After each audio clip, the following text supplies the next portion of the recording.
नमस्कार, मी स्नेहल गणपत दगडे, पिसोळची माजी सरपंच आणि आता प्रभाग क्रमांक 41 ची भारतीय जनता पार्टीची मी उमेदवार आहे। आता खरं मामांचा उल्लेख यांनी केला, त्यांचं काम मोठं होतं, ते काम पुढे न्यायचं काम मी करत आहे। पूर्वी पिसोळी ग्रामपंचायत होती, 8,000 लोकसंख्या असणार आणि आता 1.25 लाखाचं मतदार असणार आहे। ही मोठ्या लोकसंख्येला आम्ही सामोरे जात आहोत, परंतु फरक खूप मोठा नाहीये। जे प्रश्न आमच्या गावांना भेडसावतायत तेच इथे भेडसावतायत। आज इतके वर्ष होऊन सुद्धा इथे ड्रेनेजची लाईनचा प्रॉब्लेम आहे, तो मोठा आहे आणि गेले 3-4 वर्ष इथे प्रशासक असल्यामुळे या भागातला सगळा विकास थांबलेला आहे। इथे ट्रॅफिकची समस्या या संपूर्ण 41 मध्ये प्रभागामध्ये आहे।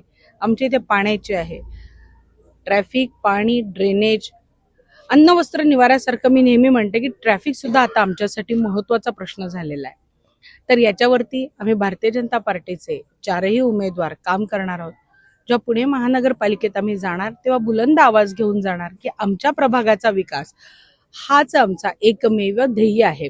आणि भारतीय जनता पार्टीचा जेव्हा महापौर होईल तेव्हा या प्रभागातनं निवडून आलेले, या प्रभागातल्या आमच्या लाडक्या मतदारांनी, लाडक्या बहिणींनी, मातृशक्तीने निवडून दिलेले हे 4 उमेदवार आमच्या देवेंद्रजींचे हात बळकट करण्यासाठी नक्कीच पुढे येतील। सगळ्यात महत्त्वाची गोष्ट आम्ही मांडलेली आहे की आम्हाला आमच्या प्रभागामध्ये सीसीटीव्ही असणं गरजेचं आहे। त्या व्यतिरिक्त आमचा जो गावाचा भाग आहे आणि हा शहराचा भाग हा शिक्षण हब म्हणून आता उदयाला येतोय।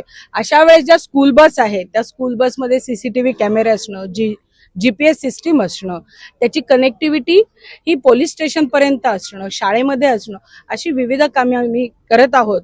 त्या व्यतिरिक्त महिलांचा एक संघ इथे निर्माण केला जाईल जो पोलिसांच्या किंवा पोलीस चौकीला, पोलीस स्टेशनला कनेक्टेड असेल आणि या दृष्टीतनं केवळ महाविद्यालयातल्याच नाही तर IT मध्ये काम करणाऱ्या, रात्री उशिरा घरी येणाऱ्या महिलांच्या सुरक्षिततेसाठी आम्ही काम करू आणि त्याला आमचं प्राधान्य राहील।